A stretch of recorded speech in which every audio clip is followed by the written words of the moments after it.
તો અહીં આપણે જ્ઞથી શરૂ થતા શબ્દને જની શ્રેણીમાં મૂકવાના છે. અમુક શબ્દમાં જો પહેલા બે અક્ષર સરખા હોય તો આપણે ત્રીજા અક્ષરને પ્રાધાન્ય આપીશું. તો આ ચારે ચાર શબ્દ જોડાક્ષરથી શરૂ થાય છે. હેલો ફ્રેન્ડ્સ, કેમ છો? આઈ એમ શ્યોર તમે બધા જ શાનદાર, જબરજસ્ત, જિંદાબાદ હશો. ફ્રેન્ડ્સ, જો તમે પ્રથમ વખત અમારી ચેનલની મુલાકાત લઈ રહ્યા છો તો પ્લીઝ સબસ્ક્રાઇબ અવર ચેનલ. અને હા, વિડીયો જોયા બાદ જો આપને વિડીયો ગમે તો બધાને કહેજો, અને વિડીયો જોયા બાદ આપને કંઈક કચાશ જણાય તો કોમેન્ટ બોક્સમાં મને કહેજો. હું ચોક્કસ આપની વિનંતીને વાચા આપીશ. ફ્રેન્ડ્સ, આજના ટોપિકની ચર્ચા કર્યા બાદ જો આપના મનમાં કંઈ પણ પ્રશ્ન હોય, કંઈ પણ મૂંઝવણ હોય તો કોમેન્ટ બોક્સમાં મને જણાવજો. હું ચોક્કસ આપના પ્રશ્ન, આપની મૂંઝવણને દૂર કરવાનો પ્રયત્ન કરીશ. સો ફ્રેન્ડ્સ, ચાલો આજના ટોપિકની ચર્ચા શરૂ કરીએ. ફ્રેન્ડ્સ, આજે આપણે ચર્ચા કરીશું શબ્દકોશ ક્રમ વિશે. આ પ્રશ્ન વિવિધ સ્પર્ધાત્મક પરીક્ષાઓમાં વારંવાર પૂછાતો હોય છે. અહીં આપણને થોડા શબ્દ આપ્યા હોય છે, જે શબ્દને આપણે શબ્દકોશ ક્રમ પ્રમાણે ગોઠવવાના હોય છે. તો આ મુદ્દો આપણા માટે ખૂબ જ મહત્વનો છે. આજે આપણે આ જ મુદ્દાની ખૂબ સરળ ભાષામાં ચર્ચા કરીશું. મિત્રો, સૌથી પહેલા આપણે શબ્દકોશ ક્રમ શું છે તેને સરળ ભાષામાં સમજવાનો પ્રયત્ન કરીશું. અહીં આપણે જોઈએ તો શબ્દકોશ ક્રમ એટલે કોઈ પણ શબ્દનો શબ્દકોશ આધારે ક્રમ નક્કી કરવો. જો આપણને 3 થી 4 કે 5 શબ્દ આપ્યા હોય અને એ શબ્દને શબ્દકોશ ક્રમ આધારે ગોઠવવો હોય તો અહીં આપણે બે બાબત ખૂબ મહત્વની ધ્યાનમાં રાખવી જોઈએ. પહેલો છે શબ્દનો બારાક્ષરીનો ક્રમ અને બીજું છે શબ્દનો કક્કાનો ક્રમ. સૌથી પહેલા આપણે બારાક્ષરીના ક્રમની ચર્ચા કરીશું. ફ્રેન્ડ્સ, બારાક્ષરીનો ક્રમ એટલે અ થી ઔ સુધી 12 મૂળાક્ષરોનો ક્રમ. બારાક્ષરીનો ક્રમ હંમેશા આ મુજબ રાખવો: અ, અમ, આ, ઈ, ઉ, ઋ, એ, ઐ, ઓ અને ઔ. હંમેશા આ 12 મૂળાક્ષરોનો ક્રમ આ જ રીતે રાખવો.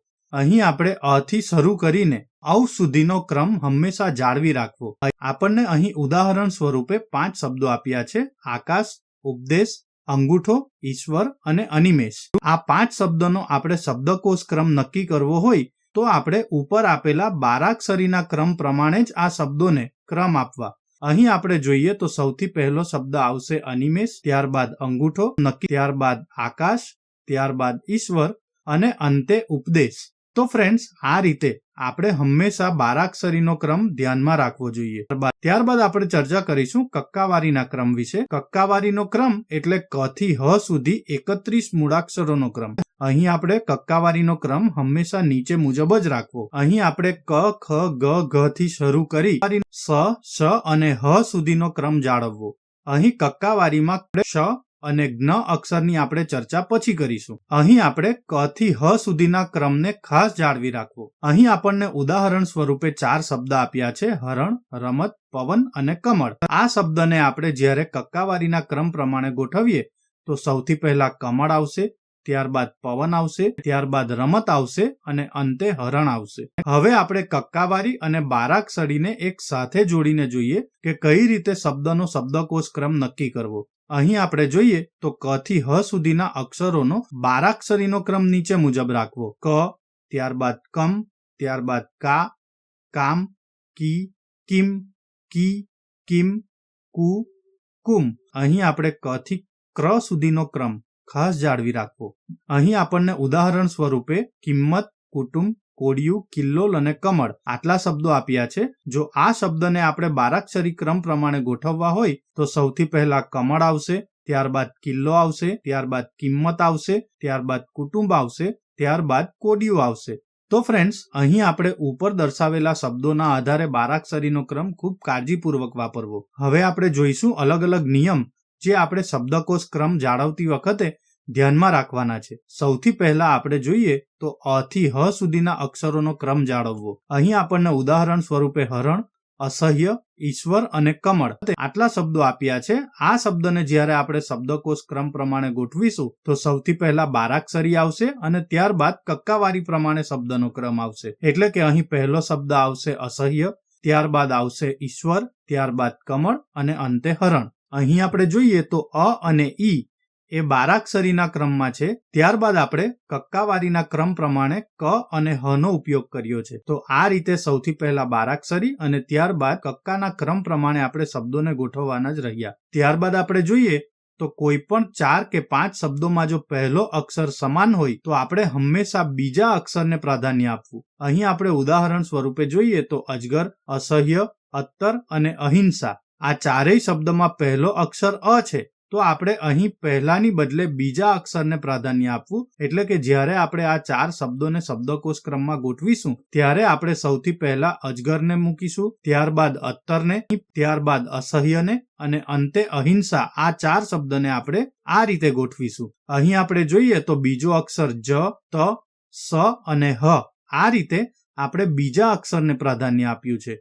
ત્યારબાદ અમુક શબ્દમાં જો પહેલા 2 અક્ષર સરખા હોય તો આપણે ત્રીજા અક્ષરને પ્રાધાન્ય આપીશું. એટલે કે અહીં આપણને ઉદાહરણ સ્વરૂપે આપેલા શબ્દોમાં ઉપયોગ, ઉપહાર, ઉપર અને ઉપદેશ આ 4 શબ્દોમાં પહેલા 2 અક્ષર સમાન છે, એટલે કે ઉ અને પ. તો આપણે ત્રીજા અક્ષરને અહીં પ્રાધાન્ય આપીશું. તો અહીં આપણે પહેલો શબ્દ લખીશું ઉપદેશ, ત્યારબાદ ઉપયોગ, ત્યારબાદ ઉપર અને ચોથો શબ્દ આપણે લખીશું ઉપહાર. અહીં આપણે જોઈએ તો દરેક શબ્દમાં ત્રીજો અક્ષર દ, ય, ર અને હ.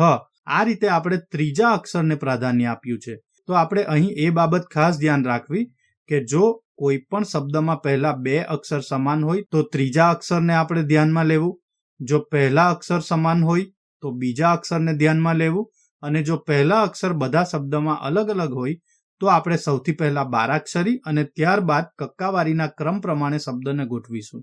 ફ્રેન્ડ્સ, હવે આપણે જોઈએ ક્ષ અને જ્ઞ અક્ષર બાબતે કઈ વાત ધ્યાનમાં રાખવી. અહીં આપણે જોઈએ તો ક્ષ અક્ષર ક અને સ આ 2 અક્ષરનો જોડાક્ષર છે. તો અહીં આપણે ક્ષ અક્ષરને ક ની શ્રેણીમાં રાખવું. એટલે કે ક અક્ષર પરથી શરૂ થતા શબ્દો લખ્યા બાદ આપણે ક્ષ અક્ષરથી શરૂ થતા શબ્દને શબ્દકોશ ક્રમમાં મૂકીશું. અહીં આપણે જોઈએ તો ઉદાહરણમાં જલેબી, તીવ્ર, ક્ષમતા અને કમળ આ 4 શબ્દ આપણને આપ્યા છે. અહીં દરેક શબ્દમાં જોઈએ તો પહેલો અક્ષર જ, ત, ક્ષ અને ક છે. તો આ 4 શબ્દોને આપણે જ્યારે બારાક્ષરી ક્રમ પ્રમાણે ગોઠવીશું તો સૌથી પહેલો આવશે કમળ, ત્યારબાદ ક્ષમા, ત્યારબાદ જલેબી અને અંતે આવશે તીવ્ર. અહીં આપણે જોઈએ તો પહેલા કમળ અને ત્યારબાદ જલેબી નહીં પણ ક્ષમા આવશે, કારણ કે ક્ષ અક્ષર અહીં વપરાયો છે અને ક્ષ અક્ષર એ ક અને સ નો જોડાક્ષર છે. એ જ રીતે જ્યારે જ્ઞથી શરૂ થતા કોઈક શબ્દ આપણા શબ્દકોશ ક્રમમાં ગોઠવવાના આવે તો અહીં આપણે જ્ઞથી શરૂ થતા શબ્દને જ ની શ્રેણીમાં મૂકવાના છે. અહીં જ્ઞ શબ્દ એ જ અને ગ નો જોડાક્ષર હોવાથી જ્ઞથી શરૂ થતા શબ્દ હંમેશા જ ની શ્રેણીમાં આવશે. અહીં આપણે જોઈએ તો તીવ્ર, જલેબી, સસલું અને જ્ઞાન આ 4 શબ્દને જ્યારે આપણે શબ્દકોશ ક્રમમાં ગોઠવીશું તો સૌથી પહેલો આવશે જલેબી, ત્યારબાદ જ્ઞાન, ત્યારબાદ તીવ્ર અને ત્યારબાદ સસલું. અહીં આપણે જલેબી શબ્દ પછી તરત જ જ્ઞાન શબ્દનો ઉપયોગ કરીશું. ફ્રેન્ડ્સ, ત્યારબાદ ગ, ડ, અણ અને અળ આ 4 અક્ષર એવા છે જેનાથી કોઈ પણ શબ્દ આજ સુધી બન્યો નથી. તો ફ્રેન્ડ્સ, આ 4 અક્ષરને આપણે શબ્દકોશ ક્રમમાં ધ્યાનમાં લઈશું નહીં. ત્યારબાદ જે તે બારાક્ષરીનો ક્રમ પૂરો થતા તે જ શબ્દના જોડાક્ષરને આપણે ધ્યાનમાં રાખીશું. અહીં આપણને ઉદાહરણ સ્વરૂપે શબ્દો આપ્યા છે સ્ફોટક, સ્મરણ, સ્પષ્ટ અને સ્વતંત્ર. તો આ 4 શબ્દ જોડાક્ષરથી શરૂ થાય છે.